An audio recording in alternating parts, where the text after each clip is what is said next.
accountancy, class 12th, we will discuss the ratio analysis, and in that we will continue the new type of ratio, that is profitability ratios. In the previous lectures we have already discussed about the liquidity ratios, solvency ratios and activity ratios. तो आज हम discuss करेंगे profitability ratios, इसको लाभदायकता अनुपात भी हिंदी में कहा जाता है या इनकम रेशियोज भी इसे कहा जाता है. सो प्रॉफिटेबिलिटी रेशियोज जो है, these are calculated to measure the efficiency and success of the business as main objective of every business is to earn profit. तो जो ये रेशोज़ हम निकालते हैं, क्यों निकालते हैं? क्योंकि हम अपने बिज़नेस की प्रॉफिटेबिलिटी चेक करना चाहते हैं, उसकी एफिशिएंसी देखना चाहते हैं. क्योंकि हर कोई बिज़नेस जो भी किया जाता है वो किस लिए किया जाता है? प्रॉफिट कमाने के लिए किया जाता है. तो हम ये देखना चाहते हैं कि हमारा बिज़नेस जो है वो हमारे लिए फ़ायदेमंद है या नहीं है. तो जो अलग अलग हमारे प्रॉफिट्स होते हैं, जैसे ग्रॉस प्रॉफिट होता है, नेट प्रॉफिट होता है, ऑपरेटिंग प्रॉफिट होता है, तो उन सभी प्रॉफिट्स को जो है हम कंपेयर करते हैं अपनी सेल्स से, कि जो हमारी सेल्स हो रही है उसकी तुलना में, उसके कंपैरिजन में हमारा जो है ग्रॉस प्रॉफिट है या हमारा ऑपरेटिंग प्रॉफिट है या हमारा नेट प्रॉफिट है वो क्या है. अलग अलग जो है कंपैरिजन करने से ग्रॉस प्रॉफिट जो होता है वो हमारा जो डायरेक्ट एक्सपेंसेस होते हैं सेल्स में से माइनस करके वो आता है. तो ग्रॉस प्रॉफिट जो होता है एक तरह से मोटा मोटा हिसाब होता है, जो हमारा प्रॉफिट हुआ है तो वो हमारा जो प्रॉफिट्स जो है उससे हमारी रेशो पे उसका अनुपात जो हम चेक कर, तो जो अनुपात है उसको हम देखते हैं कि उन जो डिफरेंट प्रॉफिट्स हैं हमारे पास उनके सेल्स के कंपैरिजन में वो कितने परसेंट है. तो जितने ज़्यादा ये हाई होते हैं उतना ज़्यादा हमारे बिजनेस के लिए फ़ायदेमंद होता है. तो अब हम इसको डिस्कस करते हैं. तो first of all we will discuss the gross profit ratio. तो ग्रॉस प्रॉफिट जो है it is calculated from the trading account. तो ट्रेडिंग काउंट से जो है डायरेक्ट एक्सपेंसेस जो हमारे सीधे सीधे जो भी प्रोडक्शन से या सेवाएं हम देते हैं, सर्विसेज देते हैं, उनसे जो एक्सपेंसेस होते हैं उनसे रिलेटेड होती है ये. तो उस वहाँ से ये जो है प्रॉफिट निकाला जाता है. तो ग्रॉस प्रॉफिट रेशियो कैलकुलेट करने के लिए हम जो है ग्रॉस प्रॉफिट लेंगे divided upon revenue from operation, या जिसको हम सिंपल नेट सेल्स भी कह सकते हैं, इनटू 100. तो ये परसेंटेज में रेशियोज कैलकुलेट होती हैं सारी. और ग्रॉस प्रॉफिट निकालने के लिए revenue from operation minus cost of revenue from operation कर सकते हैं, जिसको हम सिंपली कह सकते हैं sales minus cost of goods sold. देखिए जो ये रेवेन्यू फ्रॉम ऑपरेशंस है, ये वर्ड जो है it is used in the company. तो ये कंपनी जो है एक्ट उसमें इसको यूज़ किया जाता है. जो नॉर्मल हम यूज़ करते हैं जैसे सोल प्रोप्राइटरशिप बिजनेस या उनमें, तो हम सिंपल साधारण भाषा में इसको सेल्स कहते हैं, विक्रय या बिक्री. और cost of revenue from operations जो है ये भी इसको हम जो नॉर्मल भाषा है उसमें क्या कहते हैं, कॉस्ट ऑफ गुड सोल्ड. तो दोनों एक चीज़ है, ये कोई डिफरेंट चीज़ नहीं है. खाली ये कंपनी में जो है उसमें यूज़ होने वाले टर्म्स हैं. तो कंपनी में हम जो है सेल्स के लिए revenue from operation term use करते हैं और कॉस्ट ऑफ गुड सोल्ड के लिए cost of revenue from operation word को यूज़ किया जाता है. बाकी इसमें कोई डिफरेंस नहीं है. तो पहले जो है आप इसको gross profit upon net sales into 100 भी आप इसको कह सकते हैं अगर हम नॉर्मल उसके लिए निकाल रहे हैं किसी भी बिजनेस फॉर्म के लिए other than company.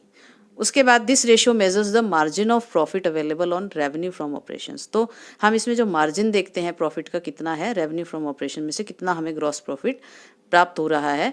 The higher gross profit ratio is good for the business. तो प्रॉफिट जो है जितना ज़्यादा होगा उतना अच्छा होगा हमारे लिए, यानी कि हम काफ़ी अच्छा जो भी हमने जो सेल हो रही है, बिक्री हो रही है, उसमें हमारे ग्रॉस प्रॉफिट ज़्यादा है. ज़्यादा जो है कॉस्ट हटा करके जो हमारे पास पैसा बच रहा है in the form of gross profit वो अच्छा खासा बच रहा है, जिससे हम अपने फ्यूचर के और भी जो ऑपरेटिंग एक्सपेंसेस हैं या नॉन ऑपरेटिंग एक्सपेंसेस हैं उनको भी हम उसमें से पे कर पाएंगे.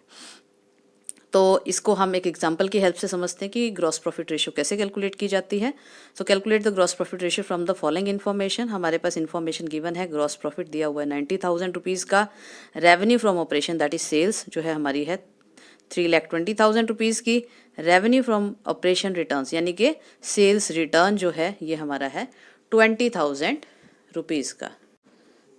ओके अब हम इसे सॉल्व करेंगे. तो ग्रॉस प्रॉफिट रेशियो का फॉर्मूला लिखेंगे. सबसे पहले gross profit upon net sales into 100 या gross profit upon net revenue from operations into 100.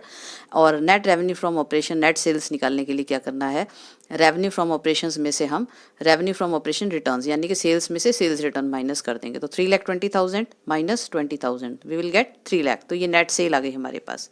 और जो है ग्रॉस प्रॉफिट हमें क्वेश्चन में ऑलरेडी गिवन था 90,000 का हमारा 90,000 का ग्रॉस प्रॉफिट है और 3 लाख इज नेट सेल्स. तो gross profit upon net cell into 100 ये आ जाएगा आपकी ग्रॉस प्रॉफिट रेशियो 30%. यानी कि अगर हम 100 रुपये की हमारी बिक्री हुई है, 100 रुपये की हमारी सेल हुई है, तो उसमें से 30 रुपये हमारा प्रॉफिट है.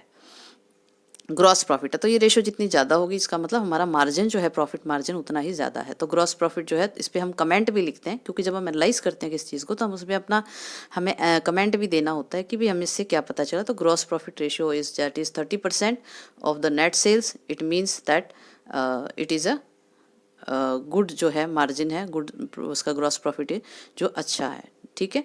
इसी तरह से दूसरी रेशो अब हम कैलकुलेट करेंगे profitability ratio, that is operating ratio. Operating ratio जिसे एक्सपेंस रेशो, सिर्फ एक यही रेशोज है इसमें जो भी रेशोज हम प्रॉफिटेबिलिटी रेशोज कर रहे हैं जिसमें कि हम एक्सपेंसेस को भी देखते हैं कि जो है हमारा एक्सपेंस कितना हुआ है सेल्स के मुकाबले में, कितने हमारा खर्चे कितने हैं।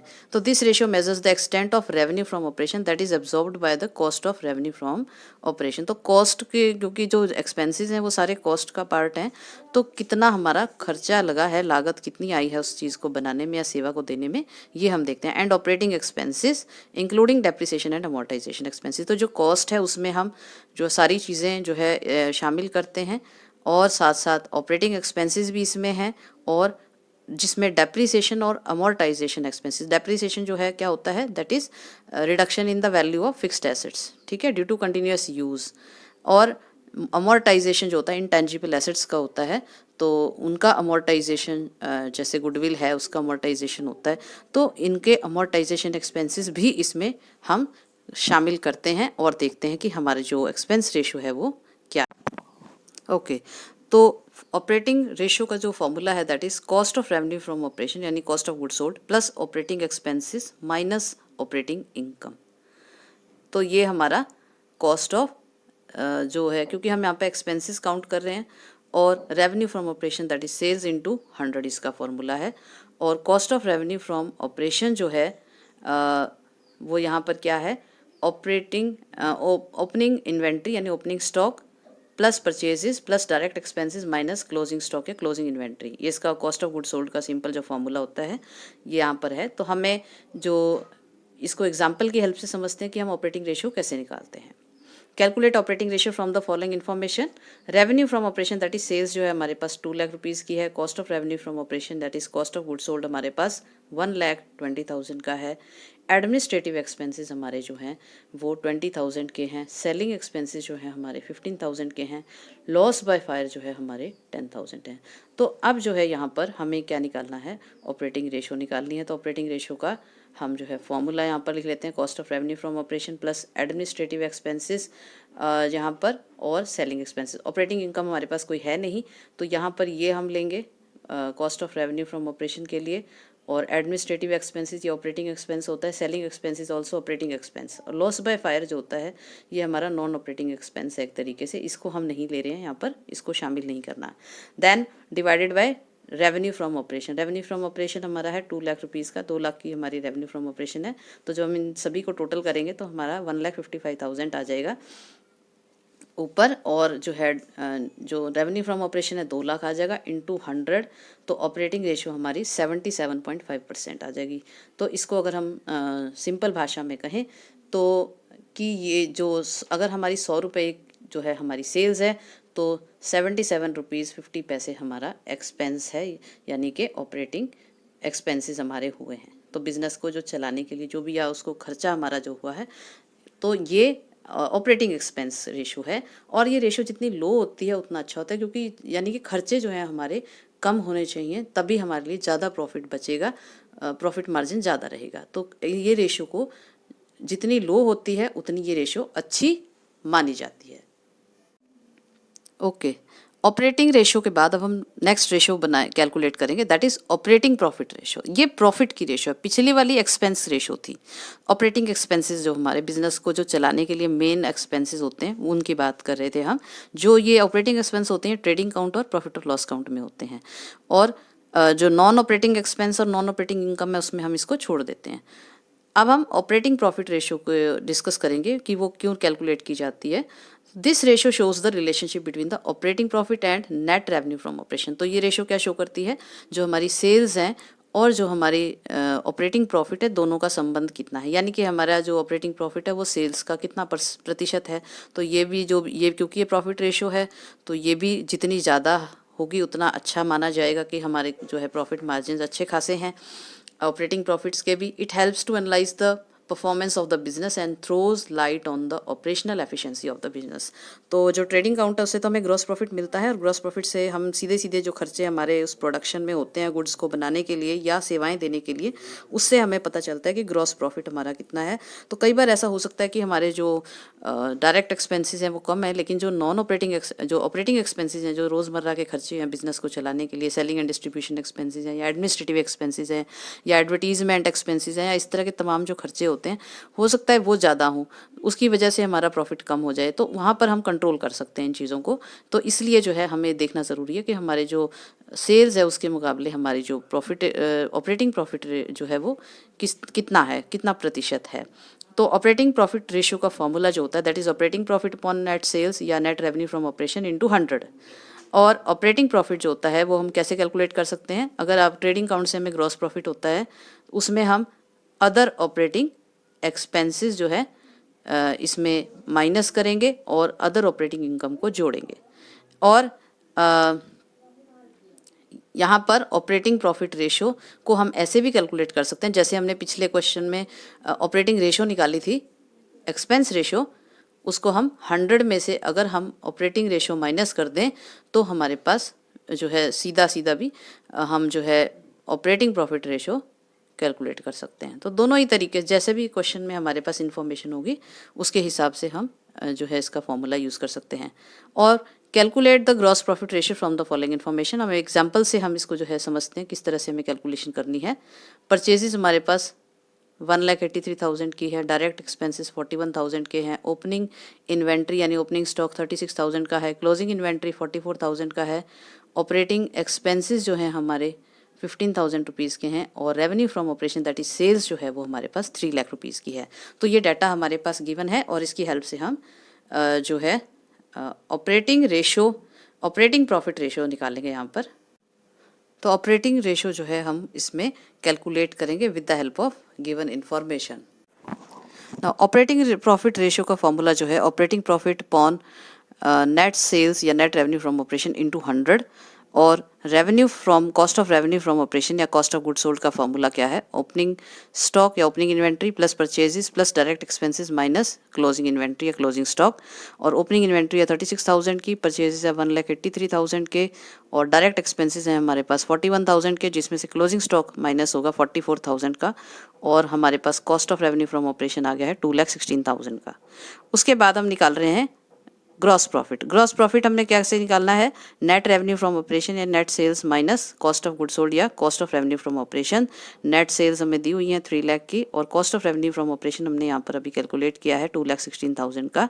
तो अब हमारे पास जो ग्रॉस प्रॉफिट आया है, यानी 3 लाख की सेल्स में से अगर हम कॉस्ट निकाल दे 2,16,000 जो हमारे खर्च हो गए हैं उस चीज़ को बनाने में, प्रोडक्शन में, या एक्सपेंसेस जो बिजनेस के हैं वो करने के बाद हमारे पास जो ग्रॉस प्रॉफिट बचा है वो है 84,000 रुपीज़ का। और उसके बाद जो है हम अब ऑपरेटिंग प्रॉफिट जो है निकालेंगे। ऑपरेटिंग प्रॉफिट निकालने के लिए ग्रॉस प्रॉफिट में अगर हम ऑपरेटिंग इनकम ऐड कर दें और ऑपरेटिंग एक्सपेंसेस को माइनस कर दें, तो अब यहाँ पर कोई ऑपरेटिंग इनकम है नहीं, हमारे पास ऑपरेटिंग एक्सपेंस दिए हुए हैं 15,000 रुपीज़ के। तो 84,000 हमारा जो ग्रॉस प्रॉफिट है, अगर उसमें से 15,000 के ऑपरेटिंग एक्सपेंसेस माइनस करेंगे तो हमारे पास ऑपरेटिंग प्रॉफिट बचेगा 69,000 रुपीज़ का। अब जो है 69,000 रुपीज़ का हमारे पास ऑपरेटिंग प्रॉफिट आ चुका है, नेट सेल्स हमारे पास गिवन है क्वेश्चन में। अब हम ऑपरेटिंग प्रॉफिट रेशो निकालेंगे। तो ऑपरेटिंग प्रॉफिट रेशो के लिए operating profit upon net cell into 100, तो ऑपरेटिंग प्रॉफिट है 69,000, net revenue from operation 3 lakh, और इसको सॉल्व करेंगे तो 23% जो है हमारा ऑपरेटिंग रेशो आएगा। यानी कि अगर हम इसको सिंपल शब्दों में समझें तो अगर हमें 100 रुपये का सेल्स हो रही है हमारी, तो उसमें से जो हमें बच रहा है ऑपरेटिंग प्रॉफिट वो कितना है? 23% है या 23 रुपये है। इस तरह से हम इसको समझ सकते हैं। तो ये भी जो ठीक जो है इसकी ठीक ठाक जो है इसका रिटर्न हमें प्राप्त हो रहा है ऑपरेटिंग प्रॉफिट की फॉर्म में। ओके, ऑपरेटिंग प्रॉफिट के बाद नेक्स्ट जो रेशो है हमारी नेट प्रॉफिट रेशो है। तो जैसे सभी रेशोज़ के आपने देखे फॉर्मूले लगभग सेम है, सिर्फ ऊपर जो है ये जो है इसका फार्मूला जो है चेंज हो जाता है। ऑपरेटिंग प्रॉफिट या नेट प्रॉफिट या ग्रॉस प्रॉफिट, ये ऊपर का अमाउंट, ये जो फिगर है ये चेंज होगा।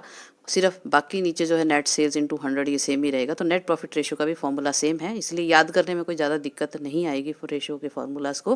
तो net profit upon net revenue from operation या नेट सेल इंटू 100 इसके फॉर्मूला है। And this ratio shows the relationship between net profit and the net revenue from operation. तो ये जो रेशियो है संबंध दिखाती है जो हमारा नेट प्रॉफिट है, शुद्ध लाभ जो एंड में एंड प्रोडक्ट जो होता है हमारे प्रॉफिट लॉस काउंट का, वो उसका और जो हमारी सेल्स है उनके बीच में जो है रिलेशनशिप शो करता है कि जो नेट प्रॉफिट है वो नेट सेल्स का कितना प्रतिशत है। और नेट प्रॉफिट का जो फॉर्मूला है निकालने के लिए वो हम ऑपरेटिंग प्रॉफिट में अगर हम नॉन ऑपरेटिंग इनकम्स ऐड करेंगे और नॉन ऑपरेटिंग एक्सपेंसेस को माइनस कर देंगे तो हमें नेट प्रॉफिट प्राप्त हो जाएगा। और इसको हम एक एग्जांपल की हेल्प से समझते हैं। Calculate net profit ratio from the following information. Revenue from operation यानी सेल्स है हमारी 2 लाख की, ग्रॉस प्रॉफिट हमें दिया हुआ है 75,000 रुपीज़ का, ऑपरेटिंग एक्सपेंसेस दिए हुए हैं 15,000 रुपीज़ के, सेलिंग एक्सपेंसेस हैं 26,000 रुपीज़, इंटरेस्ट ऑन डिबेंचर दिया हुआ है 5,000 रुपीज़ का, एक्सीडेंटल लॉसेस जो है या एब नॉर्मल हम इसको लॉस कह सकते हैं 12,000 का है, इनकम फ्रॉम रेंट जो है 2,500 का है, और कमीशन रिसीव्ड 2,000 रुपीज़ है। तो ये सारी जो है एडिशनल इंफॉर्मेशन हमारे पास गिवन है और हमें क्या कैलकुलेट करना है, नेट प्रॉफिट रेशियो। ओके तो जो नेट प्रॉफिट रेशियो का सॉल्यूशन क्या है, सबसे पहले हमने ऑपरेटिंग प्रॉफिट निकालना है क्योंकि हमारे पास ग्रॉस प्रॉफिट दिया हुआ है क्वेश्चन में। तो ग्रॉस प्रॉफिट में अगर हम ऑपरेटिंग इनकम ऐड करेंगे, ऑपरेटिंग एक्सपेंस माइनस करेंगे तो हमें क्या मिलेगा, ऑपरेटिंग प्रॉफिट। तो ग्रॉस प्रॉफिट में हमें कमीशन रिसीव्ड जो है वो ऐड करनी है, ये हमारी ऑपरेटिंग इनकम है, और माइनस करने हैं ऑपरेटिंग एक्सपेंसेस जो कि office expenses and selling expenses दिए हुए हैं। तो ग्रॉस प्रॉफिट 75,000 रुपीज़ है, कमीशन जो है 2,000 की है, ऑफिस एक्सपेंसेस 15,000 के हैं, सेलिंग एक्सपेंसेस 26,000 के हैं। तो ये दोनों हमने माइनस करने हैं इसमें से और हमें मिलेंगे 36,000 रुपीज़, वो हमारा क्या है, ऑपरेटिंग प्रॉफिट आ जाएगा। अब ऑपरेटिंग प्रॉफिट आने के बाद हमें क्या निकालना है, नेट प्रॉफिट चाहिए। तो नेट प्रॉफिट जो है निकालने के लिए हमें क्या करना है, net operating profit plus non operating income minus non operating expenses. तो ऑपरेटिंग प्रॉफिट में अगर हम नॉन ऑपरेटिंग इनकम जोड़ेंगे और नॉन ऑपरेटिंग एक्सपेंस को माइनस करेंगे तो हमें ऑपरेटिंग प्रॉफिट नेट प्रॉफिट मिल जाएगा।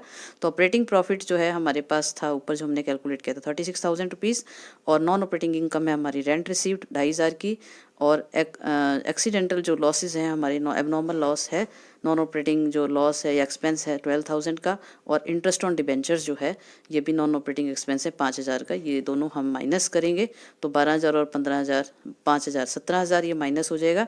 तो 21,500 जो है हमारा नेट प्रॉफिट आ जाएगा। अब ये आने के बाद हम नेट प्रॉफिट रेशियो का कैलकुलेट करेंगे। तो नेट प्रॉफिट रेशियो का formula net profit upon net cell into 100 या net revenue from operation into 100 हो जाएगा, और 21,500 हमारा नेट प्रॉफिट आया है। नेट सेल हमें क्वेश्चन में गिवन है ऑलरेडी 2 लाख रुपीज़ की इंटू 100, तो नेट प्रॉफिट रेशियो क्या है 10.75%, ये आंसर आ जाएगा। तो यानी कि अगर हमें 100 रुपये की सेल होती है तो उसमें से 10 रुपये 75 पैसे हमें बचते हैं नेट प्रॉफिट के रूप में, शुद्ध लाभ। तो ये इसको इस तरह से हम कंपेयर कर सकते हैं। तो डिफरेंट जो प्रॉफिट रेशियो हमने निकाली हैं उनका अलग अलग से हम कैलकुलेशन करके देख सकते हैं कि कहाँ पर प्रॉब्लम्स हैं, जहाँ पर हमें इम्प्रूवमेंट की आवश्यकता है, कहाँ पर हमारे खर्चे ज़्यादा हो रहे हैं, ऑपरेटिंग खर्चे ज़्यादा हैं या नॉन ऑपरेटिंग खर्चे ज़्यादा हैं, जिसकी वजह से हमें प्रॉफिट्स इतने हो रहे हैं, कम है या ज़्यादा हैं। जो भी एनालिसिस है हम इस हिसाब से रेशियोज़ की हेल्प से कर सकते हैं। ओके तो नेक्स्ट रेशियो जो है हमारी प्रॉफिटेबिलिटी रेशियो वो है रिटर्न ऑन इन्वेस्टमेंट। और रिटर्न ऑन इन्वेस्टमेंट जो होता है this ratio reflects the overall profitability of the business. It is calculated by comparing the profit earned and the capital employed to earn it. तो जो overall profit है business हमारे लिए profitable है या नहीं, ये पता लगाने के लिए हम रिटर्न ऑन इन्वेस्टमेंट जो रेशियो है वो कैलकुलेट करते हैं, और इसमें जो हमारा प्रॉफिट है वो कितना हो रहा है हमें as compare to the capital invested by in the business. तो कितना पैसा हमने बिजनेस में लगाया और बदले में हमें जो है प्रॉफिट के रूप में कितना प्रतिशत जो है इनकम हमें हो रही है, रिटर्न्स प्राप्त हो रहे हैं, ये हम देख सकते हैं कि बिजनेस की प्रॉफिटेबिलिटी हमारे लिए कैसी है। तो रिटर्न ऑन इन्वेस्टमेंट का फॉर्मूला होता है net profit before interest tax and dividend. तो हमें वो प्रॉफिट चाहिए जिसमें से ना तो हमने इंटरेस्ट पे किया हो, ना हमने टैक्स दिया हो, ना हमने डिविडेंड दिया हो। तो ये सारी चीज़ें से पहले का प्रॉफिट हम ले रहे हैं, क्योंकि इंटरेस्ट है या टैक्स है या डिविडेंड है ये तो हमारे जो है एक तरह से नॉन ऑपरेटिंग इंटरेस्ट और डिविडेंड नॉन ऑपरेटिंग एक्सपेंस हो गए, और टैक्स भी एक तरह से इनकम टैक्स है। तो लेकिन वो प्रॉफिट तो है, प्रॉफिट का पार्ट तो होते ही हैं ये। तो प्रॉफिट में से ही इंटरेस्ट पे किया जाता है या डिविडेंड पे किया जाता है या टैक्स दिया जाता है। तो हमने कौन सा लेना है, profit before interest tax and dividend, यानी कि EBIT, earning before interest and tax भी इसको कहा जा सकता है, डिवाइडेड बाय कैपिटल एम्प्लॉयड, जो भी पैसा हमने बिजनेस में इन्वेस्ट किया है, इनटू 100 इसका फॉर्मूला है। तो इसको एक एग्जाम्पल की हेल्प से समझते हैं ताकि ज़्यादा हमें क्लियर हो जाए। तो नेट प्रॉफिट मान लीजिए after interest but before tax, तो यहाँ पर इंटरेस्ट देने के बाद मगर टैक्स देने से पहले जो है प्रॉफिट दिया हुआ है 1,40,000। तो 1,40,000 में हमने टैक्स अभी पे नहीं किया है, सिर्फ इंटरेस्ट हमने इसमें से पे किया है। और 15% लॉन्ग टर्म डेट्स हैं हमारे 4 लाख के, लॉन्ग टर्म लाइबिलिटीज़ हमारी 4 लाख की हैं। 15% जो होता है ये होता है रेट ऑफ इंटरेस्ट। तो ये मान लीजिए 15% डिबेंचर्स हैं तो या 15% रेट ऑफ इंटरेस्ट माना जाएगा। देन शेयर होल्डर फंड जो है हमारे पास 2,40,000 रुपीज़ का है। इनकम टैक्स का जो रेट है वो है 50%। तो अब आपने क्या निकालना है, कैलकुलेट इंटरेस्ट ऑन इन्वेस्टमेंट। तो सबसे पहले हमें क्या करना पड़ेगा, हमें क्या चाहिए, प्रॉफिट आफ्टर इंटरेस्ट पर बिफोर टैक्स, ये हमें गिवन है 1,40,000 का। अगर हम इसमें इंटरेस्ट जो डेट्स पे हमने पे किया है, मान लीजिए 15% डेट्स पर पे करने के बाद ही दिया हुआ है ये इंटरेस्ट पे करने के बाद, तो 15% इंटरेस्ट जो है यहाँ पर 4 लाख पे 15% देंगे, वो कितना हो जाएगा, 60,000 इंटरेस्ट पे किया है हमने। तो इंटरेस्ट देने से पहले जो था हमारा प्रॉफिट था 2 लाख। तो net profit before interest and tax, tax हमने दिया ही नहीं है इसमें से, टैक्स घटाने से पहले का ही प्रॉफिट है। तो earning before interest and tax है हमारा 2 लाख रुपीज़ का। डिविडेंड जो है यहाँ पर इसमें मेंशन नहीं है, रेट ऑफ डिविडेंड क्या था, कितना दिया गया, इसलिए हमने डिविडेंड इसमें छोड़ दिया है। अगर डिविडेंड दिया हो तो हम इसमें डिविडेंड भी ऐड कर देंगे, इतना डिविडेंड कंपनी को दे चुकी है तो उसको वापस ऐड करा जाएगा, क्योंकि हमें वो प्रॉफिट चाहिए जिसमें से ना हमने इंटरेस्ट दिया हुआ हो, ना उसमें से डिविडेंड पे किया हुआ हो, ना ही उसमें से टैक्स दिया हुआ हो। उसके बाद जो है हम इसको कैलकुलेट करेंगे। हमारे पास कैपिटल एम्प्लॉयड है, वो निकालने के लिए शेयर होल्डर फंड और लॉन्ग टर्म जो लाइबिलिटीज़ है हमारी 4 लाख की, वही सिर्फ 2 आइटम है हमारे पास शेयर कैपिटल एम्प्लॉयड में। तो 2,40,000 का शेयर होल्डर फंड है, 4 लाख का लॉन्ग टर्म डेट्स हैं, 6,40,000 हमारी कैपिटल एम्प्लॉयड है। तो जो शेयर होल्डर फंड होता है ये ओनर फंड होता है, लॉन्ग टर्म लाइबिलिटीज़ जो होता है ये बोरोड फंड होता है, दोनों मिला करके हम कैपिटल एम्प्लॉयड निकालते हैं। तो रिटर्न ऑन इन्वेस्टमेंट अब हम फॉर्मूला लगाएंगे और profit before interest and tax हमारा 2 लाख यहाँ पे आया था और 6,40,000 हमारी कैपिटल एम्प्लॉयड है, इंटू 100 31.25% हमारा जो है रिटर्न ऑन इन्वेस्टमेंट आया। यानी कि जो अगर हम 100 रुपये कैपिटल लगाते हैं तो उसमें हमारे को 31 रुपीज़ 25 पैसे की इनकम के रूप में रिटर्न्स प्राप्त हो रहे हैं। तो इस तरह से हम अपने बिजनेस की ओवरऑल प्रॉफिटेबिलिटी भी चेक कर सकते हैं कि बिजनेस हमारे लिए कुल मिला के फ़ायदेमंद है या नहीं है। और जो भी प्रॉब्लम्स होती हैं, अगर ये रेशियो लो होती हैं तो हम इन्हें इम्प्रूव करने के लिए कदम उठाते हैं, कुछ ना कुछ जो है अपने प्लान करते हैं फ्यूचर के लिए, किस तरह से हम अपने बिजनेस में और ज़्यादा जो है रिटर्न्स पैदा कर सकते हैं और ज़्यादा रिटर्न्स प्राप्त कर सकते हैं। तो ये रेशियोज़ थी हमारी, जो डिफरेंट टाइप के हमने जो है पिछले लेक्चर्स में भी हमने डिस्कस किया था, डिफरेंट टाइप ऑफ रेशियोज़। तो रेशियो एनालिसिस जो होता है वो एक टूल होता है बिजनेस के जो भी है उसको बारीकी से चेक करने का। डिफरेंट जो हमने 4 तरह की जो बेसिक रेशियोज़ हमने कैलकुलेट करना सीखा है, liquidity ratios, solvency ratios, profitability ratios and activity ratios.